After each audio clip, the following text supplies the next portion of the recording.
የአርሰናሉ ጥቁር አልማዝ ተጫዋች ቡካዮ ሳካ የአርሰናል ቆይታው በርካቶችን እያነጋገረ ይገኛል። ቡካዮ ሳካ በበርካታ የአውሮፓ ክለቦች እየተፈለገ ሲገኝ ሎስ ብላንኮቹ ደግሞ በዚህ እንቁ ተጫዋች ላይ አይናቸውን መጣላቸው ለመድፈኞቹ ደጋፊዎች ምናልባትም አሳሳቢ ሊሆን እንደሚችል ተሰምቷል። በሌላ በኩል ዲክላን ራይስ ስለ ቶማስ ፓርቴ ሲናገር መድፈኞቹ ከፓሪስ ሰን ጀርሜን ጨዋታ በፊት የመጨረሻ ጨዋታቸውን ነገ ምሽት ያደርጋሉ። ሰላም ጤና ይስጥልኝ ውድ አድማጭ ተመልካቾች እንደምናችሁ፣ አብርሃም ፍቅሬ ነኝ። የዕለቱን ወሳኝ ስፖርታዊ መረጃ ወደ እናንተ ለማድረስ የስቱዲዮ ሰዓቴን አክብሬ ተገኝቻለሁ። በነገራችን ላይ በርካታ አድማጭ ተመልካቾቼ ሰብስክራይብ ሳታደርጉ ቪዲዮዎችን ትመለከታላችሁ።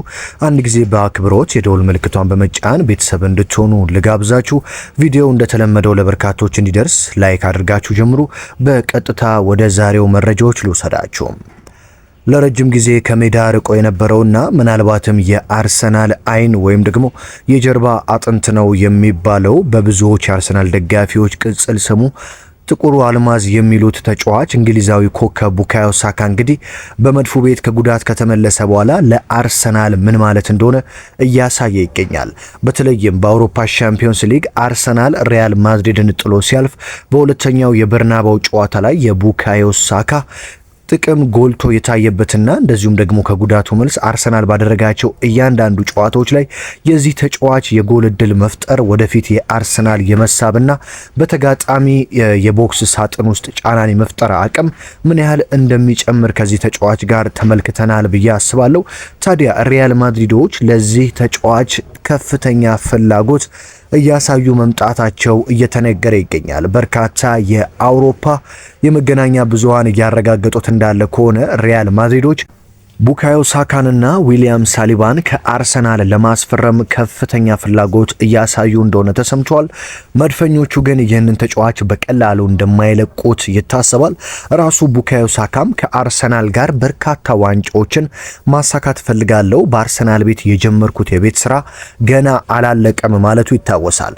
ታዲያ መድፈኞቹ ቡካዮ ሳካ የሪያል ማድሪድ አይን ውስጥ መግባቱን ከተመለከቱ በኋላ ለቡካዮ ሳካ እጅግ ውድ የሆነ አዲስ ውል እንዳቀረቡለት ተሰምቷል። የአርሰናሉ አዲሱ ስፖርቲንግ ዳይሬክተር አንድሬ ቤርታ ይህንን ድንቅ ተጫዋች በመድፉ ቤት ለማቆየት ካሁኑ ንግግር እንደጀመሩ ሲሰማ ቅድሚያ ሰጥተው እየሰሩት እንደሆነም ተሰምቷል። አንድሬ ቤርታ ታዲያ ከአርሰናል ጋር በመሆን ለቡካዮ ሳካ አዲስ ውል እንዳቀረቡለት ሲሰማ የክለቡ ከፍተኛ ተከፋይ እንደዚሁም ደግሞ በሊጉ ካሉ በፕሪሚየር ሊጉ ካሉ ከፍተኛ ደሞዝ ከሚያገኙ ተጫዋቾች ተርታ የሚሰለፍበትን ኮንትራት አርሰናሎች አቅርበውለታል። ቡካዮ ሳካም እንግዲህ አሁን ንግግራቸው ከአርሰናል ጋር ፍሬያማ እንደሆነ የተሰማ ሲሆን በቀጣዮቹ ሳምንታት እንግዲህ ውሉን ይፈርማል ተብሎ ይጠበቃል።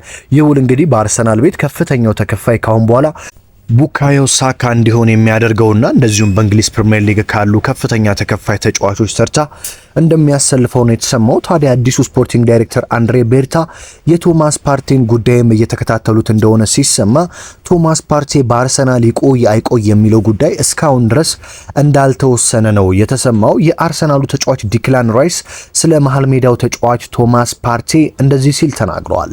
እኔ በዌስትሃም ቤት እያለው በፕሪሚየር ሊጉ ላይ ከሚጫወቱ የመሃል ሜዳ ተጫዋቾች የኔ አራያና እጅግ የማደንቀው የነበረው የማንቸስተር ሲቲውን ተጫዋች ሮድሪን ነበር ካለ በኋላ ከዌስትሃም ወደ አርሰናል ከተዘዋወርኩኝ በኋላ ግን ቶማስ ፓርቴን ስመለከት ፓርቴ ምንም ሊታመን የማይችል ብቃት ያለው እሱ የማይታመን የመሃል ሜዳ ተጫዋች መሆኑን አየውኝ።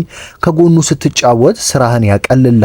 ኳስ የሚነጥቅበት መንገድ፣ ኳስ የሚያደራጅበት መንገድ፣ ኳስ ለቡድን ጓደኞቹ የሚለቅበት መንገድ፣ ጨዋታን የሚያነብበት መንገድ እጅግ የተለየ ነው ሲል ዲክላን ራይስ ተናግሯል።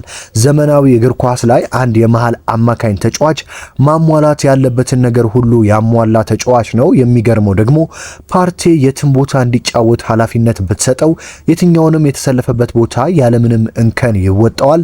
ተከላካይ አማካይ ላይ አሰለፍከው፣ አጥቂ አማካይ ላይ፣ ሁሉንም ተመላላሽ ቦታም ላይ ብታሰልፈው ሳይቀር እሱ ሁሉንም ቦታ ቢሰለፍ ብቃቱን ሳያዛንፍ ኃላፊነቱን ይወጣል ብለዋል።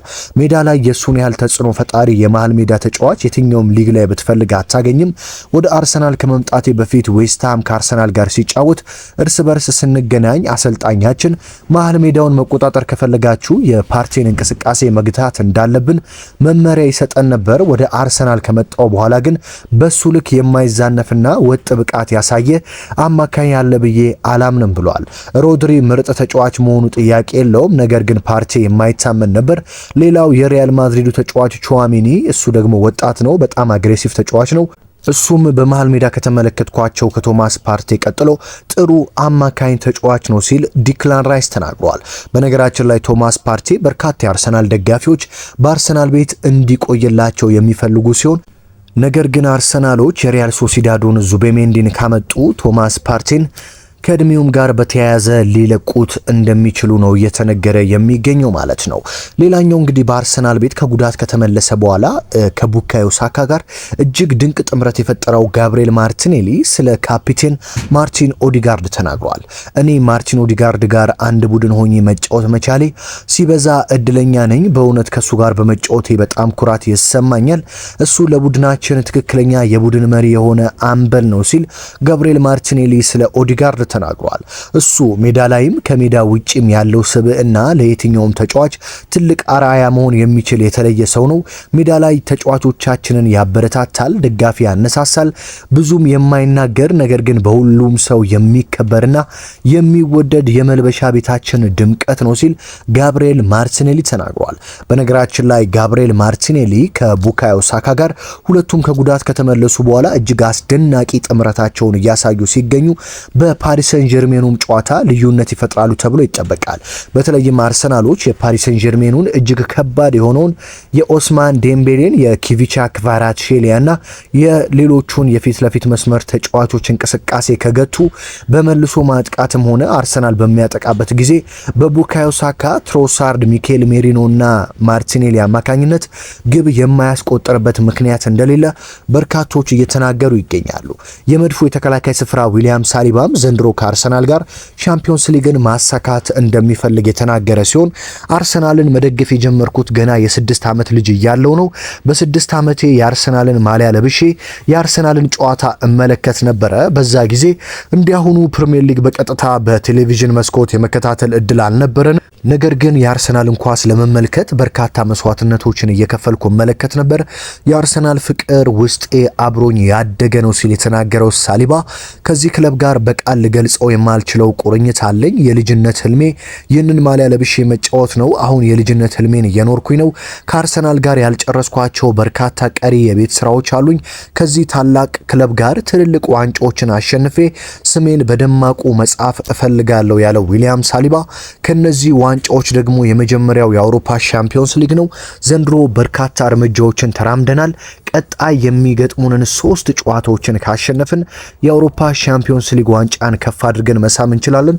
ለዚህ ዋንጫ ያለንን ሁሉ እንከፍላለን ሲል ነው ዊሊያም ሳሊባ የተናገረው። ሌላኛው ከሳካ ከሳሊባ ጋር እንደዚሁም ውሉ የሚራዘምለት ተጫዋች የ18 ዓመቱ የተከላካይ ስፍራ ተጫዋች ሉዊስ ስኬሊ እንደሆነ ተሰምቷል። ሉዊስ ስኬሊ ታዲያ እናቱን ወኪል ማድረጉ ተሰምቷል። የ18 ዓመቱ ተጫዋች ስኬሊ እንግዲህ በአርሰናል ኮንትራቱን ለማራዘም ከጫፍ ደርሷል። ታዲያ የተጫዋቹ ወኪል ሆና እየተደራደረች የምትገኘው እናቱ መሆኗ ይፋ ሲደረግ የሉዊስ ስኬሊ እናት እንግዲህ ከአርሰናሉ ስፖርቲንግ ዳይሬክተር አንድሬ ቤርታ ጋር እጅግ አመርቂ ንግግር ያደረጉ ሲሆን እናቱም እንግዲህ የወኪልነት ፍቃድ ካገኘች በኋላ ከአርሰናል ጋር በሉዊስ ስኬሊ አዲስ ኮንትራት ጉዳይ እየተነጋገረች ሲሆን በቅርቡም እንግዲህ ሉዊስ ስኬሊ በአርሰናል ቤት ውሉን ያራዝማል ተብሎ ይጠበቃል። በነገራችን ላይ መድፈኞቹ ነገ እጅግ ተጠባቂ ጨዋታቸውን በኤምሬትስ ስቴዲየም ከክሪስታል ፓላስ ያደርጋሉ። ተጠባቂ ነው ያልኩበት ምክንያት እንግዲህ ምንድነው? አርሰናሎች ለሊቨርፑል እያጨበጨቡ የእንግሊዝ ፕሪሚየር ሊግ ዋንጫን ላለመስጠትና ፉክክሩን እስከ መጨረሻ ለመውሰድ ይጋደላሉ ተብሎ ይጠበቃል። ታዲያ የነገውን ጨዋታ የሊቨርፑል ተጫዋቾች በኤምሬትስ ስቴዲየም በመገኘት እንግዲህ በ34ኛው ሳምንት አርሰናል ከክሪስታል ፓላስ ጋር የሚያደርገውን ጨዋታ ለማየት እቅድ መያዛቸው ተገልጿል። ይህንን ሊያደርጉ ያሰቡትም በጨዋታው አርሰናል በፓላስ የሚሸነፍ ከሆነ አሊያም ነጥብ የሚጥል ከሆነ ሊቨርፑል የ2024-25 የውድድር ዓመት የእንግሊዝ ፕሪሚየር ሊግ ዋንጫ አሸናፊ መሆኑን ያረጋግጣል እና ይህን ተከትሎ የሊቨርፑል ደጋፊዎች ድሉን በጋራ ለማክበር መሆኑን ለክለቡ ቅርብ የሆኑ ታማኙ የዜና ምንጭ ፖል ጆይስ የተናገረ ሲሆን እንደሚታወቀው ሊቨርፑል ለመጨረሻ ጊዜ በሊጉ ሻምፒዮን ሲሆን ይህንን ተግባር ሲቲ ላይ ሞክሮ ተሳክቶላቸው ነበረ። ድሉንም በጋራ አክብረው ነበር። ታዲያ የሊቨርፑል ደጋፊዎች አርሰናል ላይ ጫና በማድረግ የክሪስታል ፓላሱን የነገውን ጨዋታ እንደሚመለከቱ ተዘግቧል። በነገራችን ላይ መድፈኞቹ የነገውን ጨዋታ የሚመለከቱት የፕሪሚየር ሊግ መርሃ ግብር ማሟያ ለፓሪስ ሰን ጀርሜን ጨዋታ ደግሞ ዝግጅት ነው።